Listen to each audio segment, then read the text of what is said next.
Hi, good evening YouTube. Welcome back, episode 6 of the vlog. So I thought I'd do a little vlog, clean the car out, put it all back together. We'll go for a little drive, just looking at possibly of maybe selling the ML. We'll have a little look around the car, look at its pros and cons, then perhaps have a look at if I did sell it, you know, what could I get, what would be a good replacement. Got some ideas, so I'll bring you along for the ride. You can tell me what you think. We'll have a chat while I'm driving along. Obviously on private roads, of course.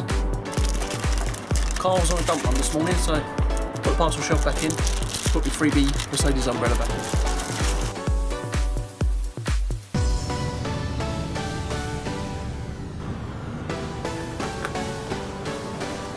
Right, that's the car pieced back together, parcel shelf in, freebie umbrella back in the boot where it belongs, or trunk for my American followers. Right, now I've got to find something in the garage to basically jerry rig my tripod that you're standing on at the moment, as I haven't pulled my finger out my bum, using my Amazon vouchers from Christmas and bought myself a sucker mount, so I can't just mount the camera in the car, so I have to find a way of rigging something up.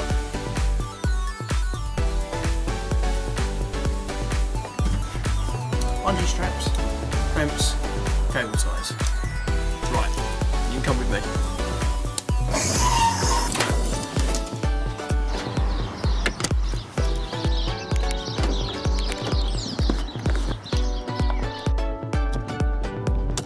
Alright, let's go for a little drive in the ML. First things first, I will say, as a drive, you cannot get better.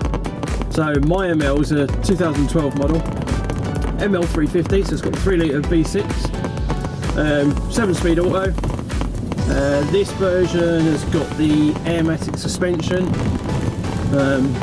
it's fully loaded. I don't think, other than sunroof, I think this has got every feature available, or barring the large fuel tank, but to be fair, I don't think the 93 litre fuel tank is really going to help me much day to day in any case. It has got bundles of power for pulling out moments like this. So when you've got to get a move on, believe you me, it gets a move on. Switchable suspension modes, you've got your sport and comfort. So much torque. I don't get me wrong, it's not the most powerful car in the world, it's not the most torquey car, but that 3 litre V6 will get up and go, and it will haul this thing to wherever you want to go. Round town, casual driving, like we're in a 40 zone now. Very relaxed, very smooth, very quiet. The gauge cluster, for any of you guys that follow me on Instagram at Sergeant Azza, the gauge cluster is just brilliant, so clear, so clear. It actually spoils you a bit. I recently drove the Porsche Cayenne, and by comparison you needed a degree in astrophysics to read the dash. That's the other thing, parking radar, front and rear view camera.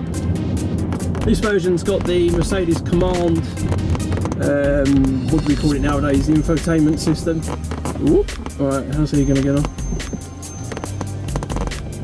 There you go, little Civic, get past. Okay, something I will say, very agile car. For such a big vehicle, not quite as big as the GL, but still, I suppose you'd consider it a full-size SUV. It does everything we want it to do, it's big enough. I don't know, I'm struggling to think of something that would replace it, that would serve me as well as this car has. I'm kind of going down the route of the ML63 AMG. Oh, no through road. Damn! Turn down the wrong road. Alright, never mind. Opportunity to show you a 3-point turn in the ML, I suppose.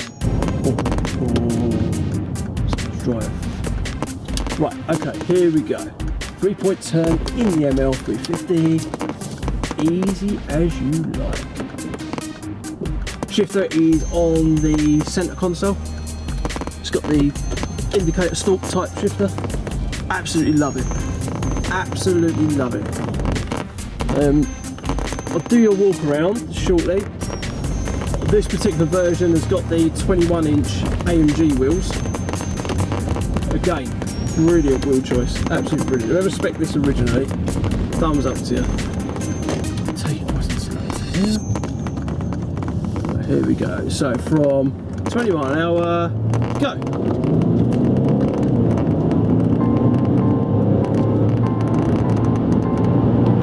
There we go. 70. I mean that's a big car. I didn't quite floor it, but for a big car they got up to 70 super quick, super quick.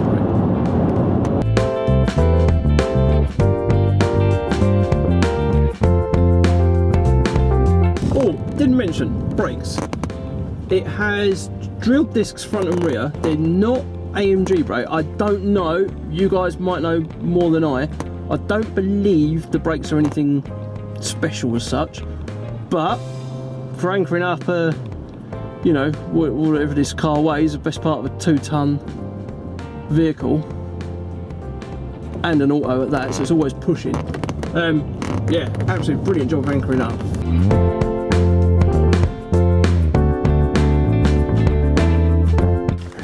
Say hi, Jacob. Say hello.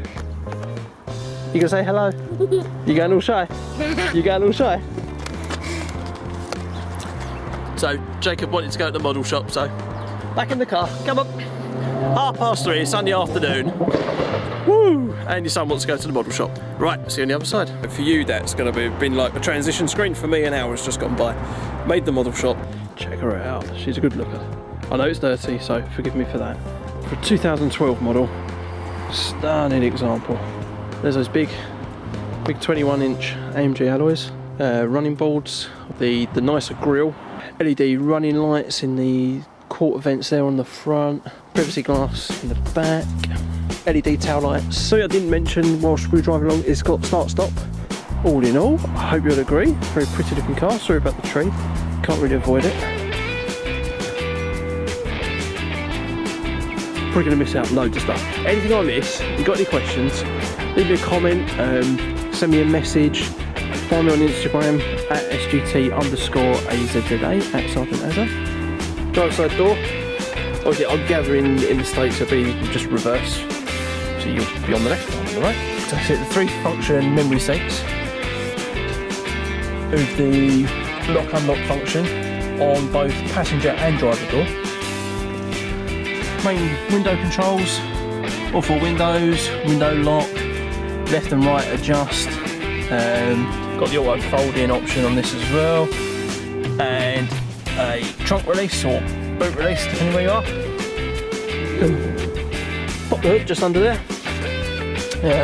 Handbrake, which, well, if you want to call it a handbrake, I've never used it since I've owned it, frankly. And close the door, put the key in ignition. Oh, key, that's a good point. It's got one of these funky Merc keys. Okay, what we got? Steering wheel. Okay, so you've got your telephony function on the right, voice command, or your voice activation, volume up, volume down, receive the call, hang up the call, mute, and then on the left for the command system, I can do this and turn it down so you haven't got to listen to my taste in music. You just go down, I'll put it on memory card, there we go. Right, I haven't got to listen to my music now. Okay, so yeah, so on the left hand side of the steering wheel, you've got a return button, the up, down, left, right navigation. That primarily does the screen in the middle of the clocks there. Have a look at that in just a second. So the right hand clock is the tacho and temperature. Left hand clock, speed and fuel.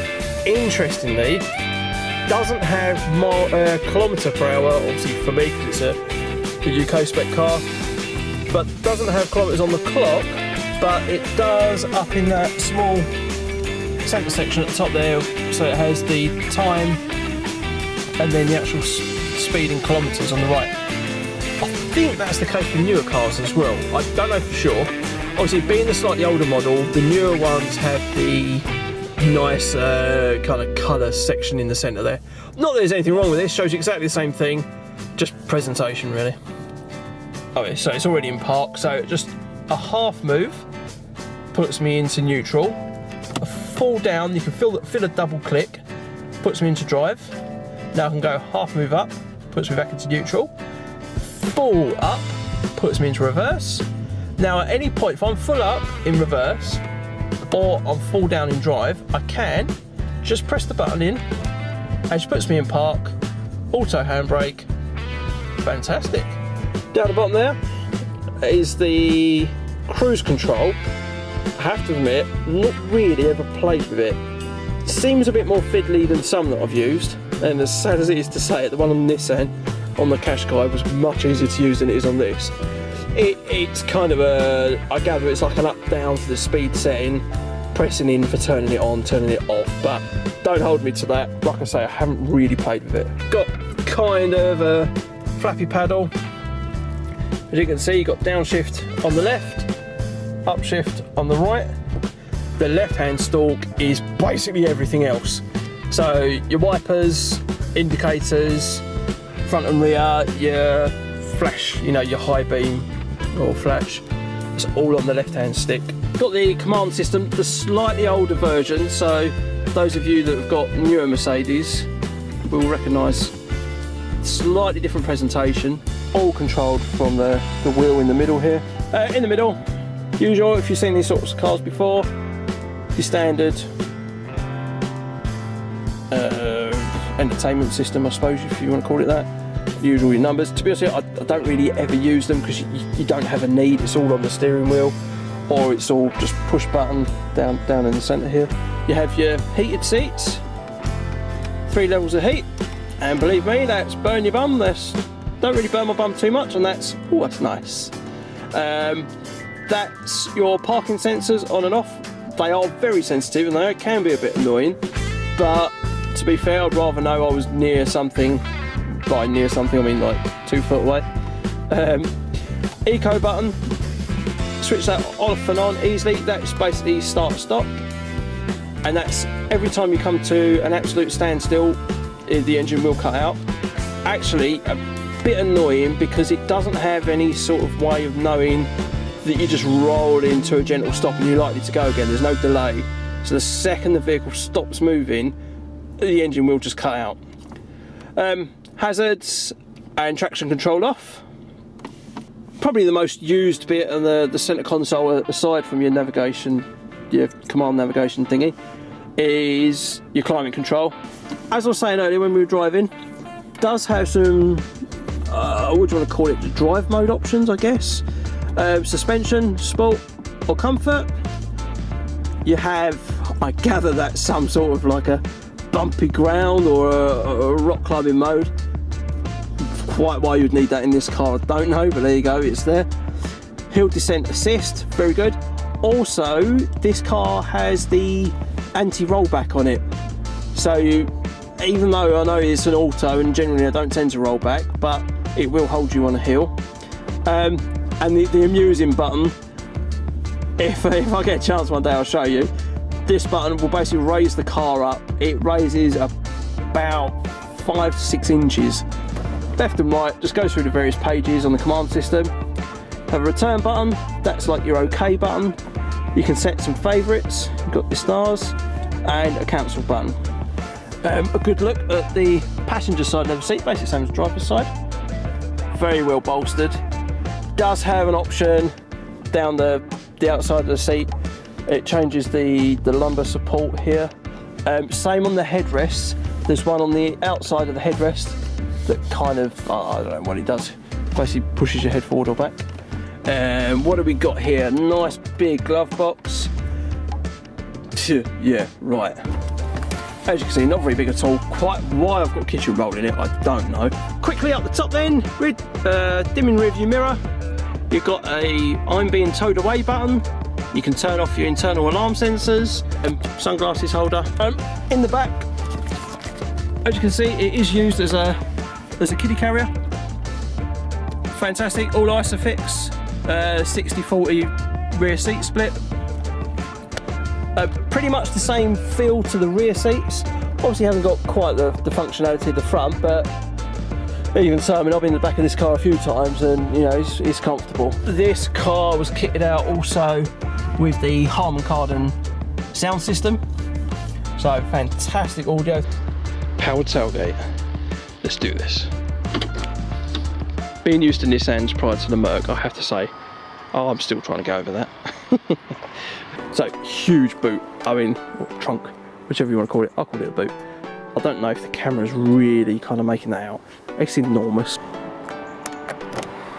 Yeah, power tailgate for the win. So yeah, thank you for watching. Hope you like the review of my car. Again, thanks for watching, like and subscribe, and I'll see you next time.